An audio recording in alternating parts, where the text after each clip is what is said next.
के वीडियो में फिर से स्वागत करते हैं। देखिए आपकी हम घटना चक्र मैथ की बुक सॉल्यूशन करा रहे हैं, ठीक है। घटना चक्र गणित बुक आपकी सॉल्यूशन हो रही है। संख्या पद्धति आपका चैप्टर चल रहा है। क्वेश्चन आपके 15 तक कंप्लीट हो चुके हैं। आपने इसकी जो पिछले वीडियो नहीं देखे हैं तो हमने डिस्क्रिप्शन में उसकी लिंक दे रखी है, आप जाकर वीडियो देख सकते हैं। और हम ये बता दें ये संख्या पद्धति के क्वेश्चन कैसे हैं, जो अभी तक 2001 से 2020 तक के बीच में जो क्वेश्चन पूछे गए सिर्फ संख्या पद्धति के, वही इसमें पूरे संख्या पद्धति में सब मिक्स हैं। और इसका ये संख्या पद्धति का टेस्ट है।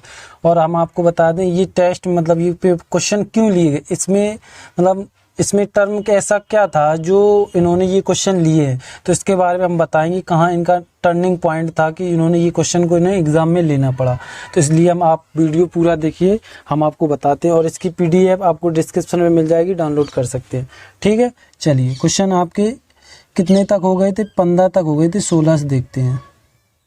चलिए क्वेश्चन नंबर 16 देखते हैं। देखिए 4777 लोगों में बराबर बराबर बांटने के लिए 14,09,250 रुपये में कम से कम कितने रुपए और मिलाने की आवश्यकता है, ये क्वेश्चन कहा गया। मतलब इन्होंने बड़ी संख्या दे दी है, इनका ये है। देखिए हम समझा दें तो आप लगा सकते हैं। इन्होंने ये कहा जो संख्या दी गई है कि बराबर बराबर बांटना है तो हम भाग दे के पता करेंगे। देखिए 4,700 कितने 44 हैं, तो कितने में बांटना है, इन्होंने बांटना है 14,09,250 रुपये में बांटना है।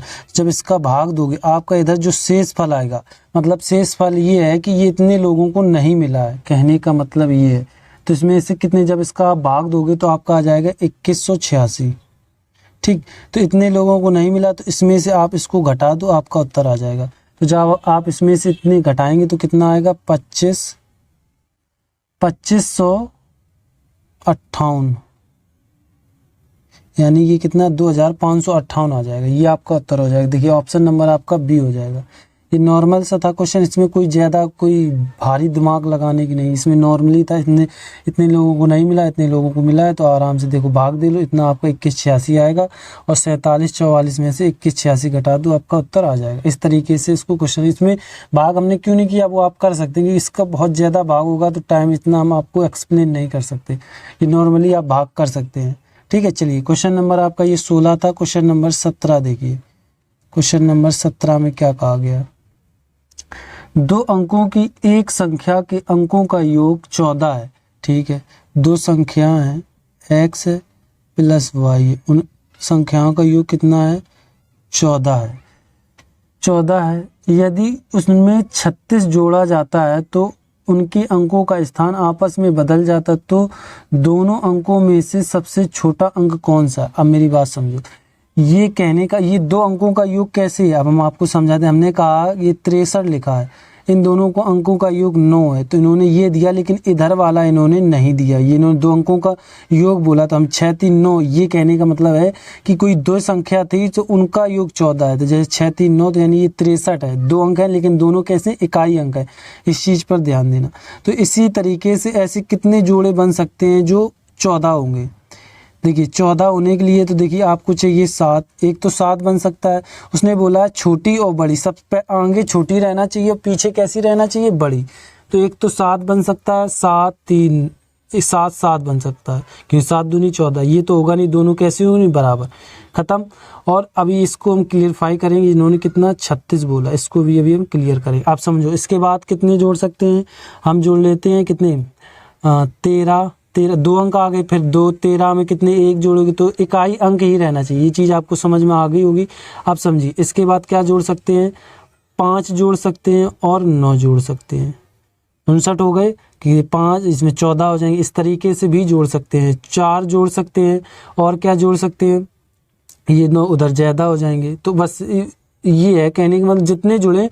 लेकिन अब देखिए इसके बाद ये हो गया आपके जितने जोड़ा है, फिर उसमें से ये देखो इन दोनों को जोड़, देखो 14 हो रहा, हाँ 14 हो रहा। अब उन्होंने कहा है कि जब इसमें हम 36 जोड़ेंगे तो क्या ये संख्या पलट जाएगी। ये जब हम इसमें 36 इस तरीके से जोड़ेंगे तो ये 59 की जगह 95 हो जाएगा। ये चीज़ इसने बोला, ये चीज़ हो रहा, तो अब मेरे यही 2 हो जाएंगे ऑप्शन। तो इसको हम जोड़ लें, ये मेरे 15 5 1 हासिल 5 3 8 1 9, देखो हो गए उल्टे। तो ये चीज़ क्लियर। तो मेरा कौन ये मान है 59 मेरा सही है, ठीक है, इसको हम दोबारा लिख रहे हैं। तो मेरा 59 कैसा है, सही है। 2 अंकों का योग हमने बताया किस तरीके से उन्होंने जोड़ा है, तो ये मेरा कितना 59 सही है। तो अब क्या करना है, तो मेरी पहली संख्या 5 है और दूसरी संख्या 9 हो गई। बस अब उन्होंने पूछा क्या है, उन्होंने कहा है कि दोनों संख्याओं में सबसे छोटा अंक कौन। ऑप्शन देखिए उसमें 9 कहीं है नहीं, 5 है, तो ऑप्शन नंबर आपका कौन हो जाएगा, बी हो जाएगा। आप मेरी बात को समझें, उसने कहा है 2 अंकों का योग 14, हमने 14 कर लिया। कैसे अंकों का योग 14, ये इंपॉर्टेंट है। तो इन्होंने ये इस तरीके से, हमने अभी आपको एग्जाम तौल से बताया ये 63 है, 63 को जोड़ें कितने, ये 9 हो रहे हैं।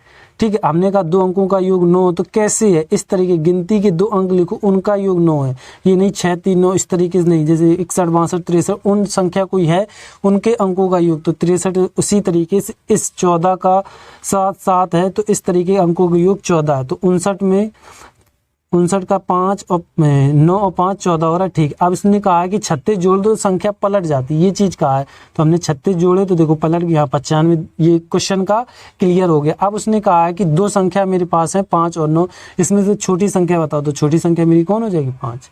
बस ये था आपका क्वेश्चन। चलिए क्वेश्चन ये कितना था, 17 था। क्वेश्चन 18 देखिए, 18 में क्या कहा गया है, क्वेश्चन नंबर 18। चलिए क्वेश्चन नंबर 18 देखते। किसी शहर की जनसंख्या उसके 5वें भाग से 5000 अधिक है, तो शहर की जनसंख्या बताइए। देखिए किसी शहर की जनसंख्या हमें पता नहीं है, शहर की जनसंख्या हमें क्या पता नहीं है, तो हम क्या मानेंगे, x मान लिया। फिर उसने कहा है कि शहर की जनसंख्या उनके 5वें भाग है, तो x अपॉन 5वां भाग है। जब कभी भी अधिक कम ज़्यादा मिल जाए, तो इसमें देखिए 1/5 का भाग का 5000 अधिक है, तो इसमें 5000 को जोड़ दो, 5000 है ना, हाँ 5000 को जोड़ दिए। ये उस तरफ जाएंगे तो x माइनस x अपॉन 5 बराबर 5000। ठीक, ये आपका चल रहा है। अब देखते हैं इसके बाद 5000 आ गया। अब क्या करना है, इसमें ये 5 इधर जाएंगे तो इतने में 4x आ जाएंगे। ये चीज़ आपको समझ में आ गई होगी कैसे आई। इधर हमने 1 मान लिया, ये ऊपर गए 5x हो गए, 5x में से 1x जाएगा तो 4x बराबर मेरे पास 5 और 000 हो गए। अब देखिए हम इसको काट लें, हम पीछे से 2 चलो इधर ही काट लें। ये 2 देखिए 4 एकम इधर लिख रहे डाल, 4 एकम ओ इसको काटो, 4 एकम 4 इधर हो गए 10, 4 दूनी 8, 2 बचे 4 पंचे 20 और ये मेरा 1 0 हो गया क्योंकि ये वाला।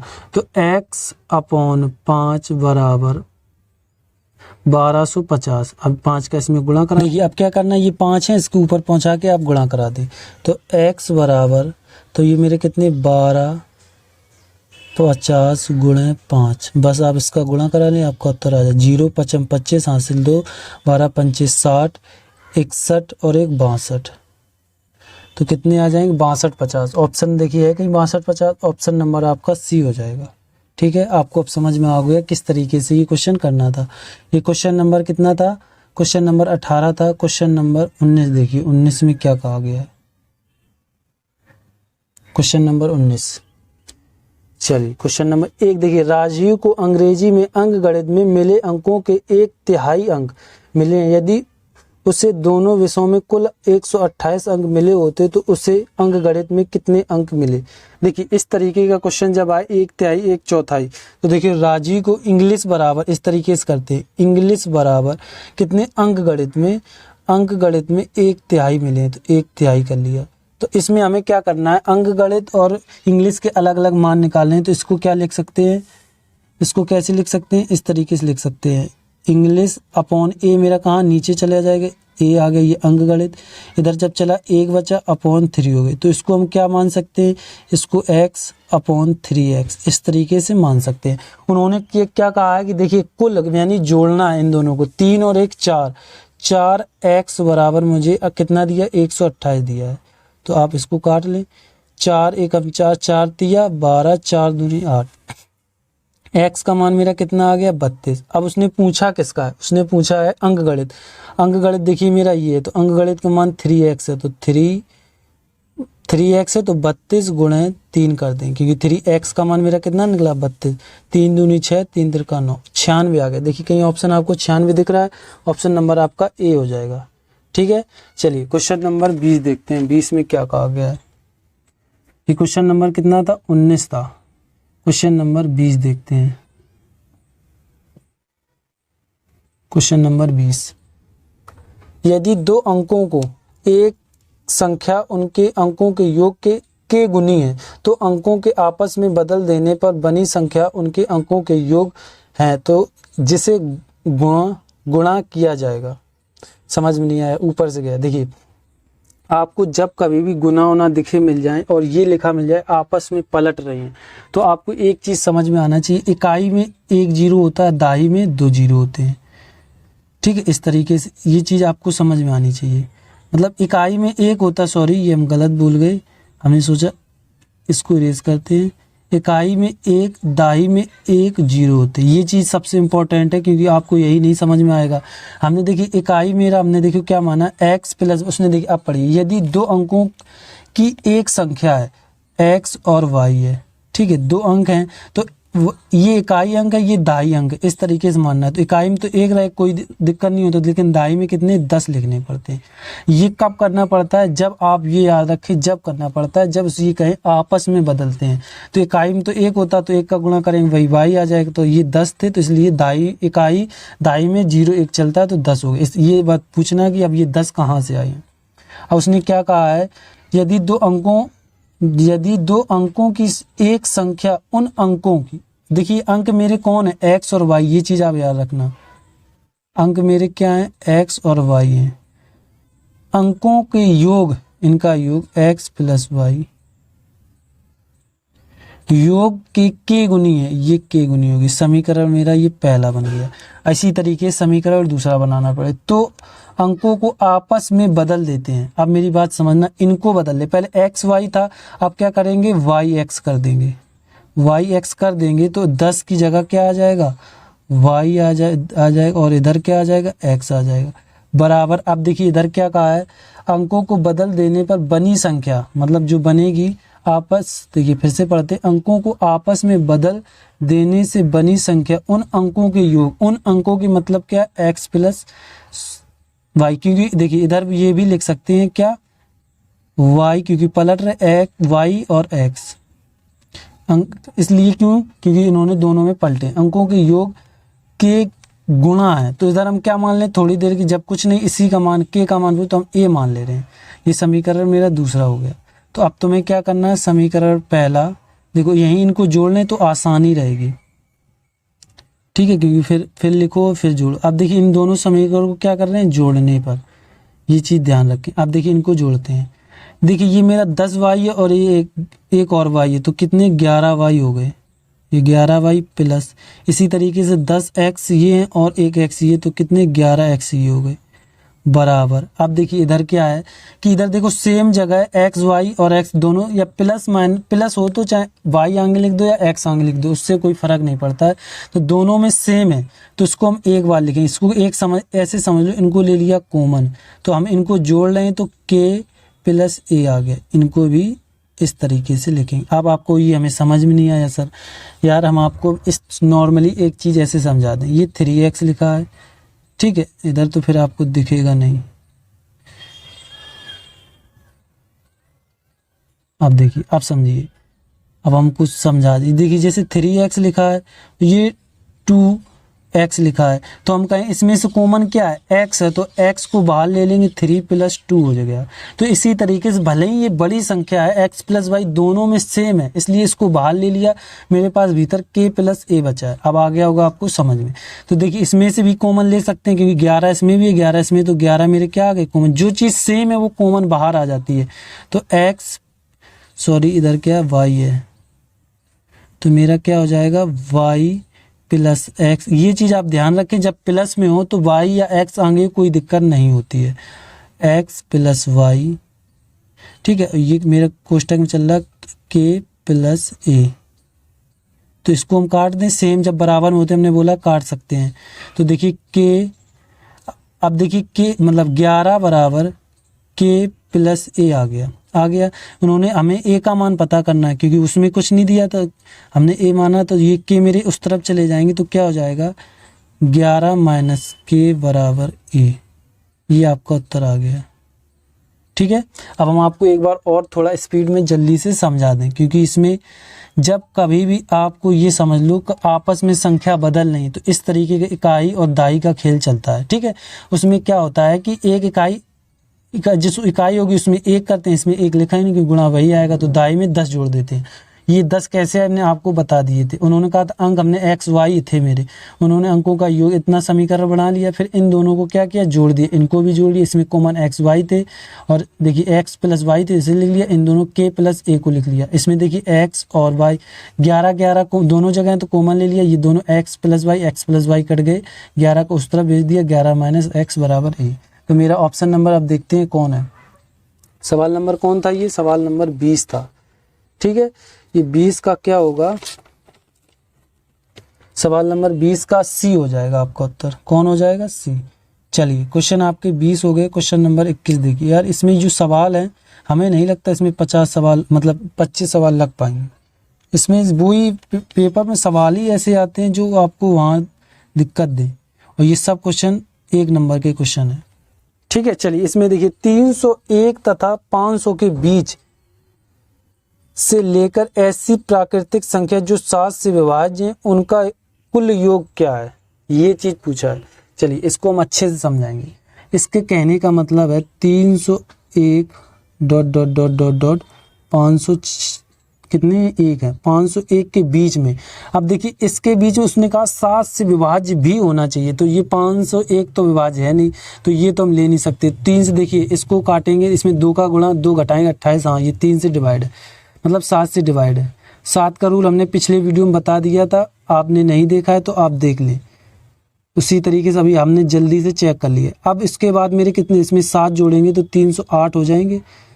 इसी तरीके से डॉट। अब लेकिन इधर कितने घटाएंगे, तो आप ऐसे समझ लो 50 1 का 7 में भाग दे लो। ठीक, दे लिया भाग, इसमें 7 सत्ते 49। उसके बाद इधर कितने बचे, 1 सत्ते 49, इधर 1 बचा और 10 यानी यहाँ 1 बचा, इधर 11, तो 7 एकम 11 अभी फिर है 7 एकम 7, तो मेरे 4 बचे। तो जो 4 बचे ये ज़्यादा पर है, तो इसमें से 4 घटा देंगे तो मुझे पता लग जाएगा ये कितने से कटेगा। देखिए इसमें से तो ये 1 चला गया, मेरे पास टोटली 3 बचे और 500 आ गए, तो 500 आ गए तो इसमें ये घट के कितने आ जाएंगे 4 9 7, ये आ गए आपके पास। ठीक है, अब देखिए इसके बाद क्या करना है, सबसे इम्पोर्टेंट अब चालू होगा क्वेश्चन। इसको इरेज कर रहे, ये कैसे हमने पता किया, क्योंकि ये बड़ी संख्या थी हमें पता नहीं चल पा रहा था, तो 7 से जो मेरा शेष फल आया था उसी से मैंने जो मेरी संख्या थी हमने घटा दी। इसको हम सहूर से लिख दें क्योंकि आपको दिख नहीं हुआ। ठीक है, इसके लिए जब योग निकालेंगे, समझ रहे हो, इसके लिए इसका इसमें तो बुक में तो आप पता नहीं अपने आप क्या दिया है, हमें खुद नहीं समझ में आया, लेकिन हमने अपना कॉन्सेप्ट लगाया है। देखिए इन्होंने कहा योग। ठीक, योग के लिए सूत्र होता है लास्ट प्लस फर्स्ट अपॉन 2 और कोष्टक बाहर एन होता है। अब एन कैसे निकलता है, ये सबसे इम्पोर्टेंट है, लास्ट माइनस फर्स्ट अपॉन सर्वांतर डी प्लस 1, ये इसका सूत्र है। अब देखिए लास्ट और पहले हम एन निकाल लें, तो एन निकाल लें तो लास्ट मेरा कितना है 7 9 7 माइनस मतलब सॉरी 7 बोल दिया, 4 9 7 है, इसको सही से लिख दें कितने 4 9 7 माइनस, उसके बाद है मेरे 3 0 1। ठीक, सर्वांतर कितना, इन दोनों का अंतर इस तरीके से सर्वांतर निकलता है, ये याद रखें, इन पास में अंतर देखा जाता है 7 का है तो 60 डिवाइड कर दी। अब देखिए इधर मेरे कितने आ गए 6, इधर लिख रहे, इधर मेरे आगे 7 में से 1 6, 8 में से कुछ नहीं तो मतलब सॉरी 9 में से 0 9 ही आएंगे, और इधर आगे ये 7 से डिवाइड कर दो, और प्लस में क्या चल रहा है, एक इधर जगह नहीं थी इसलिए नहीं लिख पाए हैं। अब देखिए इसको हम काट लें, 7 दूनी 14, 2 बार में कट गया, कितने बचे 5 7 8 56, 8 आ गया और एक और जोड़ देंगे तो कितने 29 हो जाएगा। तो एन का मान मेरा कितना आ गया 29 आ गया। अब देखिए इसके बाद क्या करना है, 29 आ गया तो अब बस इसमें रख दो, आपका उत्तर आ जाएगा। 29 आने के बाद देखिए अब योग निकाल लें, योग निकालने क्या, लास्ट मेरा कितना है 497 प्लस फिर फर्स्ट टर्म 301 अपॉन, अब देखिए इसमें सर्वांतर नहीं, इसमें सूत्र में 2 चलते हैं, ये 2 कर दिया, कोष्टक बंद कर दिया, और n का मान मेरा कितना निकला है, n का मान मेरा निकला है 29, तो ये हमने 29 कर दिए। अब बस आप इसको काट लें, आपका उत्तर आ जाएगा। देखिए इनको जोड़ लें, 7 और 1 8 हो गए मेरे पास, ये 9 के 9 ही रहेंगे, और ये देखिए कितने 4 3 7 हो गए, गुणे 29 अपॉन, एक बार और जोड़ लो, 7 1 8 9 4 3 7 अपॉन 2 है, तो इसको हम काट दें, 2 1 2 3 6, 3 बार गया 1 और 2 निम 18, 2 निम 18, यानी 399 और 29 बचा मेरे पास। ठीक है, अब इसका क्या करा लें, गुणा करा लें, आपका उत्तर क्लियर हो जाएगा। कितना 399 गुणे 29, इसका जब आप गुणा कराएंगे तो आपका आएगा 11571। तो देखिए कहीं आपको ऑप्शन में दिख रहा है 11571, कहाँ है सवाल, 11571 11571, ऑप्शन नंबर आपका डी हो जाएगा, क्योंकि 11 11 एक और था उसमें भी 77 दे रहे हैं। ये क्वेश्चन आपका 21 था। क्वेश्चन नंबर 22 देखिए, 22 में क्या कहा गया है, क्वेश्चन नंबर 22, यदि किसी दो अंकों वाली संख्या को सबसे बड़ी एवं अंकों वाली प्रारंभिक संख्या प्राइम नंबर यानी अभाज्य संख्या से विभाजित किया जाए तब शेषफल 4 आता है। ठीक है, प्राइम नंबर क्या होते हैं, अभाज्य संख्या, इसको पहले समझ लो। अभाज्य संख्या मेरी होती कौन कौन सी हैं, 2 3 5 7 11, इस तरीके से अभाज्य संख्या चलती हैं। कहा है तो शेषफल 4 आता है और अंतर कितना आता है, दोनों अंकों का अंतर 4 है, यानी दोनों चीजें 4। अब देखिए इनको अंकों का अंतर का मतलब ये ऑप्शन है, ऑप्शन नंबर पहला देखते हैं। ठीक है, इसमें 7 73 दिया, इसमें अंतर 4 आ रहा, हाँ आ रहा। अगला देखते हैं 25 में अंतर आ नहीं रहा, तो ये बी ऑप्शन तो मेरा ऐसे ही खत्म हो गया, 4 अंतर ही नहीं आ रहा। इसमें 5 और 3 में, इसमें सी में भी अंतर नहीं आ रहा, ये भी खत्म हो गया। 9 और 5 में 4 का अंतर आ रहा, बी 9 और 5 में। अब देखिए यहाँ से अब समझना क्या है कि इसने ये 2 अंक, अब मेरे 2 ऑप्शन बच रहे हैं, तो 2 ऑप्शन बच रहे हैं, तो उसने ये कहा है कि अभाज्य संख्या और वो इकाई अंक की होनी चाहिए, इकाई अंक की होनी चाहिए जो कट रही है। उसने देखो, यदि किसी 2 अंकों की वाली संख्या को सबसे बड़ी एवं अंकों वाली प्रारंभिक संख्या यानी 1 से 9 तक के बीच जो अभाज्य संख्या है उससे काटना है, ये चीज इसने बोला है। तो अब देखिए इसमें तो अभाज्य संख्या 1 से 9 के बीच में कौन सबसे बड़ी है, 7 है, तो आपको 7 से डिवाइड करना पड़ेगा। इसमें 7 एकम 7, 3 शेषफल आ रहा, 3 नहीं आना चाहिए, कितना शेषफल आना चाहिए, 4। तो इसमें देखिए 7 एकम 7 कितने, 2, 25 7 21, यानी 4 शेषफल इसमें आ रहा। तो ऑप्शन नंबर आपका बी हो जाएगा। इस तरीके से क्वेश्चन को करना था। ये क्वेश्चन नंबर आपका 22 था। क्वेश्चन नंबर 23 देखिए, 23 में क्या कहा गया है, क्वेश्चन नंबर 23,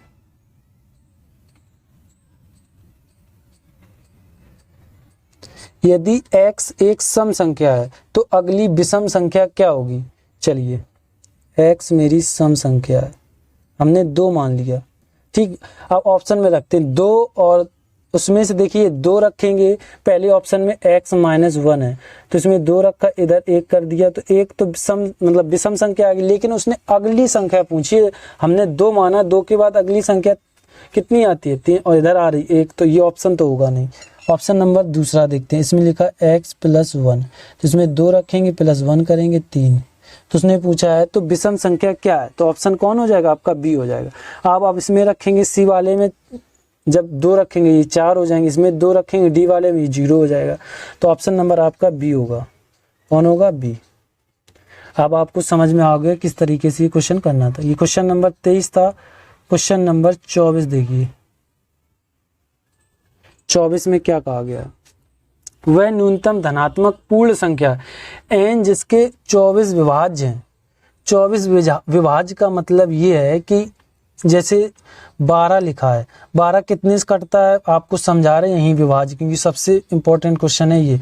2 से भी कट जाता है, 3 से भी कट जाता है, 4 से भी कट जाता है और 5 6 से भी कट जाता है, 7 8 9 10 नहीं 11 12 से भी कटेगा, तो खुद के 12 से कटेगा। तो 1 2 3 4 5 से कट रहा है, तो ये कितने से विभाज्य हो सकती है? 5 से। इसी तरीके से उसने बोला वह न्यूनतम संख्या पूर्ण संख्या n जिसके 24 विभाज्य हैं, इसने यहाँ तक बोल दिया 1 तथा n दोनों को लेकर नहीं है इसने। अब देखिए सबसे इम्पोर्टेंट यही है, पिछले मतलब जो अपडेट बुक नहीं उसमें नहीं था, मतलब जो नहीं दिया गया पहले था नहीं, अब इसमें दिया गया। तो इसका कहने का मतलब है 4 ऑप्शन में आपका जो 24 से भाग होगा, मतलब 24 से भाग जा मतलब 24 तरीके से वो कटेगा, लेकिन एक नहीं कटेगा, उसको ढूंढना है। तो देखिए इसके करने के लिए आपको गुणनखंड की सहायता लेनी पड़ेगी। तो गुणनखंड कैसे होते हैं वो हम आपको अभी बता दें। जैसे हमने कहा 56 का गुणनखंड बताओ, यहाँ समझना गुणनखंड अभाज्य संख्याओं का होता है, नोट लगा के लिख लो। इसका देखिए 7 8 56 होता है, ठीक। अब 8 हो गया, लेकिन ये कैसी संख्या है? ये एक सम संख्या भी और भाज्य भी संख्या, अभाज्य संख्या चाहिए। एक अभाज्य संख्या 2 दूनी 4 दूनी 8, अभाज्य संख्या में ही गुणनखंड को लिखना है, ये चीज़ आप याद रखें। और अब सबसे इम्पोर्टेंट ये है कि गुणनखंड में जब सेम संख्या दिखें तो इसकी पावर 1 होती है, जब कुछ नहीं पावर 1 मानते, पावर का ही खेल है। 1 होगी, इसमें कितने 1 2 3 है, तो गुणन 2 की पावर 3 करना है। ये चीज़ इंपॉर्टेंट है, आप ध्यान रखिए। या नहीं 1 इधर कर दिया, 1 इधर कर दिया, 1 इधर, फिर जोड़ दिया। अब देखिए इसके बाद क्या करना होता है, इनसे हमें जो नीचे बेस में दिया गया 7 से कोई मतलब नहीं, 2 से कोई मतलब, हमें मतलब है घात से। तो देखिए घात ये 1 है, तो इसमें अपनी मर्जी से 1 जोड़नी पड़ती, क्योंकि अगले जो कितने भी क्वेश्चन है इसी तरीके से लगेंगे, आपको समझ में नहीं आएंगे, तो इसलिए हम आपको अभी समझा रहे हैं। तो देखिए जब कभी भी घात जितनी हो उसमें 1 जोड़ना है, ये आप दिमाग में बैठा लें। तो 1 है तो 2 हो गए, ठीक। इसके बाद कितने, ये मेरे 3 1 4 हो, 4 दूनी 8, 8 कोई संख्या होंगी जो 56 डिवाइड होगा, 8 संख्याओं से 56 डिवाइड होगा। ये है इसका गुणनखंड कहने का, इस तरीके से पता करना। अब आपको समझ में आ गया होगा। चलिए क्वेश्चन अब लगाते हैं। गुणनखंड करते हैं, किस तरीके से करेंगे। हमने कहा गुणनखंड हमेशा किस में होता है? अभाज्य संख्याओं में होता है। ये चीज़ आप याद रखें, किस में होता है? अभाज्य संख्याओं में, ठीक है। चलिए कुछ ऑप्शन नंबर हम पहला उठाते हैं। इसमें क्या कहा गया है? 420 है। देखिए 7 6 42 होते हैं, 7 6 42 और ये मेरे 10 हो गए।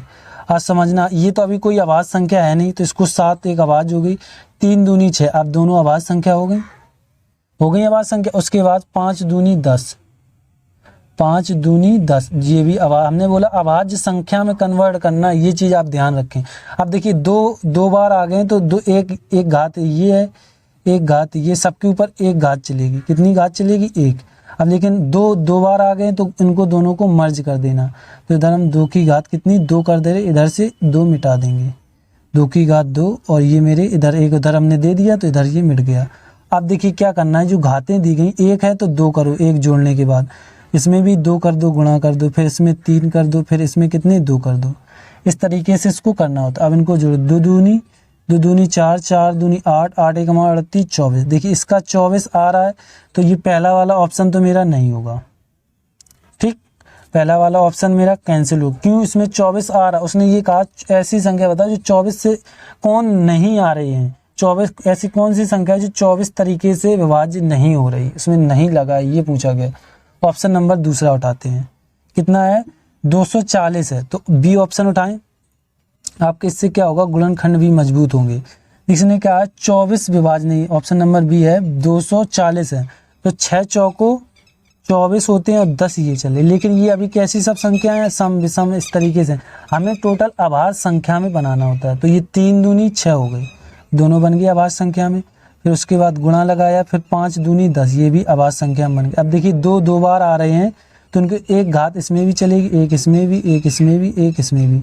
तो ये मेरे 2 आ रहे, इधर से 1 हम मिटा देंगे, इधर कितनी चढ़ा देंगे हम? 2 घात चढ़ा देंगे, ठीक है। तो देखिए एक है, तो यानी एक और जोड़ेंगे तो कितने हो जाएंगे मेरे पास? 2 हो जाएंगे। तो ये 2 हो गए, ये 3 हो गए और ये 2 हो गए, ठीक है। और कुछ आ रहा है, देखते हैं और कुछ भी आ रहा होगा। देखिए इसको करते हैं, अब देखते हैं इसमें क्या आ रहा है। तो देखिए ये थोड़ा हमें गड़बड़ यहाँ लग रहा है, देखते हैं क्या है। इसको नहीं उतारा है हमने, तो 2 गुणे ये कितनी, 2 गुणे 2 और होगा, ठीक है। तो इसमें ये 2 एक घात ये एक घात ये, तो इसमें टोटल कितनी घात हो जाएंगी, 4 घात हो जाएंगी। तो इसको भी मिटा रहे हो तो हम वही कहें कुछ गड़बड़ हो रहा है। तो कितनी टोटल घात हो गई, 4। तो इसको अब कर दे रहे इरेज, क्योंकि हमने देखो 1 2 3 और 5 दूनी 10 भी वाले 2, तो टोटल हमने 4, मेरे पास 2 थे तो हमने ऊपर घात चढ़ा दी 4। आप समझिए ये कितने हैं मेरे 4, इसको इरेज कर दो तो मेरे कितने हो जाएंगे, 4 है, एक अपने आप से जोड़ेंगे तो ये मेरे 5 हो जाएंगे। अब इनका गुणा करा लो, 5 दूनी 10 यानी 20 आ गया। तो ये देखिए 20 24 नहीं आ रहा, तो ऑप्शन नंबर आपका कौन हो जाएगा, बी होगा। क्यों होगा, क्योंकि और आप जितने आप करोगे उसमें सब में 24 24 आएगा, लेकिन इसमें 20 आ गया, तो ऑप्शन नंबर आपका बी हो जाएगा। इसमें नहीं लगा है, सबसे इंपॉर्टेंट इसमें टर्निंग पॉइंट यही था। और आप क्या करेंगे, 24 आ रहा, गुणनखंड किया पहले का, 24 हाँ आ रहा, पहले का ही टिक कर दिया। तो यही इस तरीके के क्वेश्चन आते, ये है इसका टर्निंग पॉइंट सवाल का। चलिए क्वेश्चन आपका ये 24 था। क्वेश्चन नंबर 25 देखते हैं, 25 में क्या कहा गया है। क्वेश्चन नंबर 25, वह न्यूनतम धनात्मक, ये 24 तो हो गया, 25 देखते हैं। 56 और 84 दोनों दूसरे सबसे बड़ा गुणनखंड कौन होगा। ये देखिए सबसे बड़ा खंड यानी HCF पूछा, HCF। जब बड़ा पूछते हैं तो HCF देखिए 56 और 84 ये कितने से कट जाते हैं, 14 से कट जाते हैं, तो उन्होंने सबसे बड़ा ही पूछा है। 14 में जो 28 चौथी वाले, 14 चौको 56, 54 70, 4 84। अब 2 से कटेंगे तो ये तो छोटा है, तो ऑप्शन नंबर मेरा कौन हो जाएगा, 14। ऑप्शन नंबर आपका बी हो जाएगा। क्लियर हो गया, खत्म। अब इसमें बड़ी से बड़ी पूछा जाए तो समझ लो, बड़ी बोला तो HCF होता है। ये आपका 25 था। क्वेश्चन नंबर 26 देखते हैं, 26 में क्या कहा गया है। क्वेश्चन नंबर 26, निम्नलिखित में कौन सा गुणनखंड की संख्या सम संख्या होगी। देखिए अब ये आ गया, हम आपको अच्छे से गुणनखंड सिखाएंगे, क्योंकि यही गुणनखंड सीख लिए पेपर में। इसमें टर्निंग पॉइंट क्या होगा वो हम आपको बताते हैं। इसमें क्या, इसने सम पूछा है और आप क्या करेंगे, सम को देखेंगे नहीं, और एक आ गया बस लगाया टिक बढ़ गए। देखिए 6900, ऑप्शन नंबर ए का देखिए 6900 को क्या, ये सिर्फ 6900 देखिए। और हम आपको बता दें 100 का, क्योंकि सम में 100 है, तो 25 चौको 100 होते हैं, 25 चौको 100 होते। ये दोनों कैसी, अब इस आभाज्य संख्या नहीं, लेकिन ये 5 की पावर ये वर्ग है, 2 हो गई, ये एक आभाज्य संख्या बन गई मेरी। इसको थोड़ा नीचे कर लो, पेपर उसमें दिखेगा नहीं, ठीक। इसके बाद गुणा कर लिया। अब उसके बाद देखिए इसमें क्या, ये 2 की पावर 2 हो गई, ये मेरी आभाज्य संख्या बन गई। अब 5 भी बन गई। हमें नीचे आभाज्य संख्या बनाती, घात चाहे जितनी बड़े। और ये 25 2 का वर्ग होता है, 4 मतलब सॉरी 25 5 का वर्ग होता है, 4 2 का वर्ग होता है, हमने चढ़ा लिया। अब दोनों ये हमें इधर से मतलब होता है, आभाज्य संख्या बन गई बस। 100 की, क्योंकि 100 की ज़्यादा ज़रूरत पड़ेगी। अब देखिए 69 है, सबसे पहले तो पहले ऑप्शन के 0 अभी जोड़ दो, 69 ये 13 का वर्ग होता है, तो 13 गुणे 13 करेंगे। और पीछे 100 थे, हमने 100 का मान कितना निकाला है, 5 की पावर 2, और वहीं 5 की पावर 2, 2 की पावर 2, ठीक। अब ये देखिए ये कितने 13 हैं, तो एक 13 मिटा दें तो 13 की पावर 2 हो जाएंगी। अब ये चीज़ याद रखें, अब हम इसको मिटा के वर्ग कर रहे हैं, और इसमें जितने ऑप्शन दिए सारे वर्ग हैं, तो हम डायरेक्ट अब वर्ग ही करेंगे।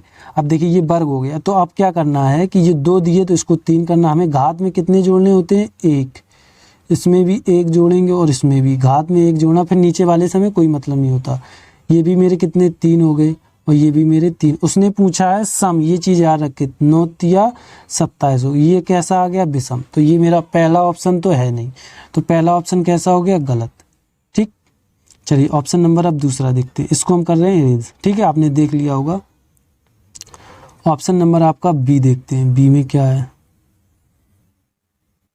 Option number B. इसमें देखिए क्या है, बी में 36 है, ये कितने का वर्ग है, 6 का वर्ग है, तो 6 की पावर 2 हो गई। और 100 का हमने देखो 2, इसमें 000 है, 000 तो 10 की पावर 3 कर लिया, ठीक। अब ये तो 10 मेरे एक सम संख्या, हमें आभाज्य संख्या बनाना, और 6 भी एक सम संख्या, तो 3 दूनी 6, एक इसमें 2 पावर हैं तो इसको भी 2 पावर जाएंगी, गुणे 5 दूनी 10, तो इसकी पावर 3 है, और इस 2 5 दूनी 3, इसकी भी पावर 3 है।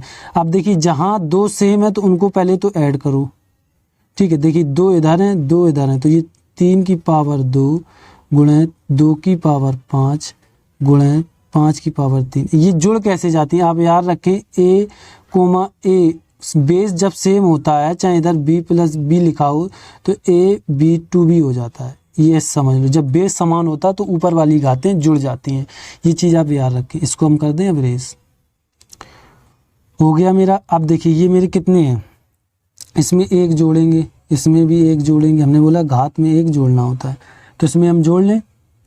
चलिए इसको जोड़ते, ये मेरे 3 हो जाएंगे, ये मेरे 6 हो जाएंगे और ये मेरे 4 हो जाएंगे। 6 चौको 24, 24 48, 24 तिया 72, ये आ गया मेरा सम। ऑप्शन नंबर आपका बी हो जाएगा। और ये जो आएंगे अब आगे निकालने की ज़रूरत भी नहीं, क्योंकि जो आपके अगले आएंगे वो सब विषम आएंगे।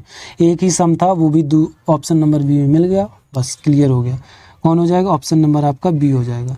क्वेश्चन नंबर 26 हो गया। क्वेश्चन नंबर 27 देखते हैं। 27 में क्या कहा गया है? क्वेश्चन नंबर 27, निम्नलिखित में से किस संख्या का गुणनखंड संख्या विषम संख्या होगी? गुणनखंड पूछने हमने आपको बता चुके हैं। अब देखिए इसमें कितने 4 4 0 2 2 0, चलो इसको हम बाद में देख लेंगे। अब देखते हैं, देखिए इसमें कितने 20,000 हैं, ठीक है। 20 को अलग कर लिया, चलो 2 को अलग कर लिया, 2 की पावर मेरी कितनी 1 हो गई, और इसमें 0 कितने 1 2 3 4 है, तो 10 की पावर 4 जीरो हो गई 4। तो इसको हम क्या 10 को अभाज्य संख्या में कन्वर्ट करना, 2 की पावर 1, 5 दूनी 10, 2 की पावर 4 और 2 की पावर 4, ये हो गया मेरा कन्वर्ट। अब देखिए दो जहाँ जहाँ सेम होंगे उनको हमें ऐड करना पड़ेगा, क्योंकि बेस जब समान हो उन्हें जुड़ जाते हैं, 2 इधर 2 इधर, तो 2 की पावर 5 और 5 की पावर 4, बस हो गया। तो ये मेरे कितने हो जाएंगे 5, इसमें 1 जुड़ेगा और इसमें भी 1 जुड़ेगा, तो ये 6 और ये 5, 6 पंचे 30 हो गया। ये मेरी उसने विषम संख्या पूछी, ना कि सम, तो ये तो है नहीं। पहला ऑप्शन मेरा हो गया गलत, ठीक है। पहला ऑप्शन कैसा हो गया? गलत। ए नंबर मेरा हो गया गलत। अब बी नंबर देखते हैं। चलिए बी नंबर इसको इरेज करें, चलो बने रहने दो, अगली वाली कर देंगे। 20 नंबर देखिए 25 000, 25 कितने का वर्ग है? ये 5 का वर्ग है। आभाज्य संख्या 5 होती है, तो 5 की पावर 2 और 10 की पावर कितनी हो जाएंगी? 3 हो जाएंगी। अब 5 की ये 10 एक सम संख्या, इसको अभाज्य में बनाने पड़ेंगे। 5 की पावर 2 गुणे 5 की पावर 3 और 2 की पावर 3, क्योंकि 5 दूनी 10, घातें बराबर दी जाती हैं जब अभाज्य संख्या में तोड़ना होता है। 5 अब सेम आ गए, तो 5 की पावर 5 हो गई और 2 की पावर 3 हो गई। तो अब इनको 5 और 1 6 हो जाएंगे, इसमें 1 जोड़ना, घात में क्या करना पड़ता है? 1 जोड़ना पड़ता। 5 और 1 6, 4, 6 चौको 24 हो गई। ये भी एक क्या हो गई? सम संख्या आ गई। उसने पूछा आवाज, यानी बी वाला बी मेरा कैसा हो गया? गलत। चलिए अगला देखते हैं, बी वाला कैसा हो गया? गलत। सी वाला देखते हैं, सी वाले में क्या कहा है? अगले वाले में आराम था, इस वाले में ज़्यादा दूर तक ले जा रहा है। सी वाला देखते हैं, सी में क्या है? सी में कहा है 196 00, यानी 196 ये कितने का वर्ग होता है? ये होता है 14 का वर्ग। कितने का होता है? 14 का। तो ये हम 7 मतलब 14 है, तो 14 की पावर 2 हो जाएंगी, ठीक। इसको अभी तोड़ेंगे और 10 की पावर 2 हो गई। अब इसको तोड़ लो, 7 दूनी 14, 2 इधर चले गए, 2 इधर, क्योंकि अभाज्य संख्या में बनाना होता है। 5 की पावर 2, 2 की पावर 5 दूनी 10 होते हैं, तो इसलिए। अब देखिए 7 की पावर तो 2 हो गई, ठीक, गुणे 2 की 2 इधर भी है 2 इधर भी है, तो 2 की पावर कितनी हो जाएंगी? 4 और गुणे 5 की पावर 2। अब बस इनको क्या करना है? ऐड, ठीक है। चलिए इनको ऐड करते हैं। देखिए ये कितने हैं? 4 2 इसमें है, तो 2 1 जोड़ेंगे 3 हो जाएंगे, गुणे 4 1 5 हो जाएंगे और 2 और 1 3 हो। ये कैसे? इसमें 1 जोड़ लें, ये चीज़ आपको समझ में आनी चाहिए। तो देखिए 5 तिया 15, 15 एकम 15, 30, 15 तिया 45। कुछ गड़बड़ हुआ क्या? हाँ कहीं तो कुछ गड़बड़ हुआ। 2 की पावर 4 है, ठीक, 5 हो गया। 7 की पावर 2 3 हो गया, 5 की पावर 2 है तो 3 हो गया। 3 त्रिका 9, ठीक, 3 त्रिका 9, 9 पना 45। विषम तो पूछा है यार, सम तो निकल रहा, सही तो है, फालतू में दिमाग लगा रहे हैं। हम सोचे सम निकाल लें। 5 तिया 15, 15 तिया 45, आ गया विषम। और सम इन्होंने ये देखिए 24 भी मेरा कैसा था? सम था। 30 भी मेरा सम था। सी में मेरा 45 विषम है। ऑप्शन नंबर आपका सी हो जाएगा। क्लियर। चलिए क्वेश्चन नंबर ये कितना था? 27 था। क्वेश्चन नंबर 28 देखते हैं। 28 में क्या कहा गया है? चलिए क्वेश्चन नंबर 28 दे दे। किसी पार्किंग में प्रति 3 सेकंड में एक कार प्रवेश करती तथा प्रत्येक 7 सेकंड में एक कार निकलती, तो पार्किंग में लौट के भरने की दर प्रति कार कितने सेकंड है। ये नल टंकी के हिसाब है। देखिए ए में मतलब कोई कार आती है 3 और बी में क्या होता है वो जाती है, तो यानी खत्म हो रहा है तो उसे क्या कर लेंगे माइनस कर लेंगे। नहीं, एक नल भरता है दूसरा खाली करता है, उसी तरीके से इनका एलसीएम कितना आ जाएगा 21। 3 सत्ते 21, 7 तिया 21। तो जब माइनस होता है तो 7 में से ये 3 घटाएं, कितने आ गए मेरे 4 आ गए, और 4 बराबर 21 है तो 21/4 हो जाएंगे। तो ये कितने 5 सही 1/4, 4 पंचे 20 और 1 21। ये आपका उत्तर आ गया। इस तरीके से ये क्वेश्चन करना था, ये फालतू में अपना दिमाग लगा रहे। तो ऑप्शन नंबर आपका बी हो जाएगा। ठीक है, चलिए क्वेश्चन नंबर ये कितना था 28 था। 28 हो गए। ये आपको समझ में नहीं आ रहा नल टंकी से भाई। देखिए ए का मान 3 है, कोई ए भरता है बी खाली करता है, उसी तरीके से ए कार आती है फिर पार्किंग में 7 सेकंड में चली जाती है, यानी खत्म हो रही, माइनस कर लिया। इनका एलसीएम लिया 21 आया, इन दोनों में घटा लिया क्योंकि माइनस थे, प्लस होता तो जोड़ लेते, माइनस तो घटा लिया, 4 आ गए। ये नहीं आ रहा तो 4 बराबर 21। तो क्या करना है, हमेशा याद रखना नल टंकी में हम जब पढ़ाएंगे तो ये याद रखना जो मेरे 21 के नीचे 4 को जो बचा होता है इस तरीके से लिख सकते हैं। ठीक है, अब आ गया होगा आपको समझ में। चलिए क्वेश्चन नंबर कितना था 28 था। क्वेश्चन नंबर 29 देखते हैं, 29 में क्या कहा गया है। क्वेश्चन नंबर 29, 225 मीटर लंबे बाड़े में 26 पेड़ इस प्रकार लगाए गए हैं जिनमें बीच की दूरी बराबर है। बाड़े में प्रत्येक किनारे पर एक पेड़ हो तो पेड़ों के बीच की दूरी कितनी है। देखिए पहले हम इसको आप थोड़ा हम समझा दें। हमने कहा 5 पेड़ लगाए और 5 पेड़ों के बीच में कितने गैप हैं। तो देखिए हम पेड़ लगा रहे 1 2 3 4 5। अब देखिए गैप कितने का, 1 का ये गैप है, ठीक इस तरीके से 2 का गैप है, 3 का गैप है, 4 का गैप। आपको एक चीज समझ में आ गई, हम जितने बोल रहे उसमें से एक कम हो रहा है, तो यानी 5 थे 1 घटा दिया, कितने गैप हैं 4 के गैप। इसी तरीके से उसने कितने पेड़ 26 पेड़ लगाए, तो गैप कितने का होगा 26 में से 1 कम कर देंगे कितने 25 का गैप होगा। तो 26 में से 1 कम करेंगे कितने 25 का गैप होगा। इस और कितने हैं 225 मीटर में लगाने, तो 25 का भाग दो, 25 निम्मा 225, 9 मीटर का गैप होगा। तो ऑप्शन नंबर आपका ए हो जाएगा। ठीक है, चलिए क्वेश्चन नंबर ये कितना था 29 था। क्वेश्चन नंबर 30 देखिए, 30 में क्या कहा गया है। एक विशिष्ट लदान में 120 लंबी कारें हैं, ठीक है 120 हैं टोटल, 120 कारें जिसमें 2/3 कारों में से रेडियो लगे हुए हैं तथा 2/3 कारों में एयर कंडीशन लगी हुई है। तो यदि 20 कारों में ना रेडियो ना ही एयर कंडीशन लगी हुई तो परिसर में कितनी कारों में रेडियो और एयर कंडीशन दोनों लगे हुए थे। चलिए ठीक है, ये कहा गया। तो सबसे पहले ये पता करो रेडियो कितने में लगे हैं। तो रेडियो का मान कितना हमें दिया है, तो ये देखिए 120/2/3 कर लेंगे, 3 चौको 12, 4 दूनी 8, 80 रेडियो लगे। एयर कंडीशन कितनी लगी है 120 में, तो कितनी है इन्होंने दिया है हमें 2/5 दिया है। तो ये 5 इसको काट, 5 दूनी 10, 12 दूनी 24, 24 दूनी 48 आ गया। और उसने कहा कुछ भी नहीं लगा है तो उनको भी जोड़ना पड़ेगा। ये कितने 20 है, टोटल इतनी चीजें हैं। तो अब इनको हम जोड़ लेंगे कितने 100 148 हो गए, और हैं कितनी कारें 120 हैं। तो बीच कितनी लगन लगे, तो इसमें से हम घटा लेंगे, ये 8 आ जाएंगे, ये 4 यानी 2 28। ऑप्शन नंबर आपका कौन हो जाएगा, ऑप्शन नंबर आपका डी हो जाएगा। देखिए इसमें क्या है कि उसने ये कहा है कि एक में रेडियो लगे हैं तो में 80 कारों में रेडियो लगे हैं और एयर कंडीशन 48 में लगे हैं और कुछ में लगे नहीं हैं, मतलब दोनों नहीं लगे। वो कितनी कारें 20 कारें, टोटल कारें पता कि 148 हो रही और भाई साहब हैं कितने 20, तो उसमें से हमने घटा लिया। तो कितने जो उसमें देखिए अब क्या कहा है, तो कितनी कारों में रेडियो और एयर कंडीशन दोनों लगे हैं, तो 28 कारों में दोनों लगे हैं, ये चीज था। ठीक है, चलिए क्वेश्चन नंबर ये आपका कितना था 30 था। और देखते हैं क्या है। चलिए ठीक है, बस इतना ही रहने दो क्योंकि 15 क्वेश्चन बहुत ज़्यादा टाइमिंग हो जाती, फिर ज़्यादा टाइमिंग आप लोग देख के क्वेश्चन को लगाते नहीं हैं। ठीक है, ये आपके 15 क्वेश्चन रहेंगे, ये टाइम भी ज़्यादा अच्छे से समझा सकते हैं। फायदा क्या जल्दी जल्दी लगवा दो, समझाया भी ना तो उससे कोई, हमने आपको इसलिए अपने टाइम लेके समझाया, अच्छे से एक क्वेश्चन को 2 बार समझाया। ठीक है, ये क्वेश्चन आपके 30 तक हो गए, तो इसके आगे पार्ट, ये कितना, दूसरा पार्ट तीसरा मिलेगा। चैनल को सब्सक्राइब और लाइक जरूर करें। इसकी PDF आपको डिस्क्रिप्शन में मिल जाएगी, डाउनलोड कर सकते हैं। और हम आपको बता दें, जो आपने इसके पिछले वीडियो नहीं देखे तो हमने डिस्क्रिप्शन में उसकी लिंक दे रखी है, आप जाकर वीडियो देख सकते हैं। और हम आपको बता दें, आप GK पढ़ने में इंटरेस्ट रखते हैं तो आप देखिए एंड स्क्रीन में आपको इधर मेरा लोगो आएगा। चैनल सब्सक्राइब नहीं किया तो सब्सक्राइब कर लें।